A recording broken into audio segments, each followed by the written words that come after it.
रानी मलको अगाडि केटाहरू यहाँ जाल थापेको बिहानै केटाले उठाएर निकाल्न जाँदैछन् सब केटाहरू यहाँ छन् माछा पर्यो भने त केटाहरू त औडा रमाइलो गर्छन् फेरि आज यहीँ बसिन्छन् काम फेरि छोडिदिइहाल्छन् फेरि अहिले जस माछा हेर्न जाँदैछौँ है हामी ऊ राजु मास्टर हो यहाँ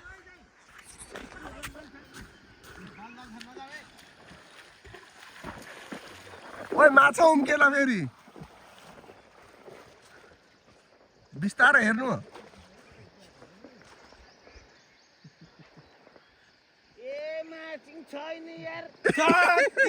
के हो त यार जाल थापेको यार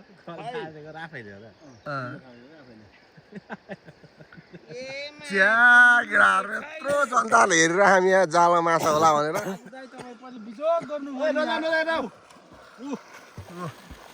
माछा त ठुलै परिरहेको छ त्यहाँ त छाक्यो त नजाऊ त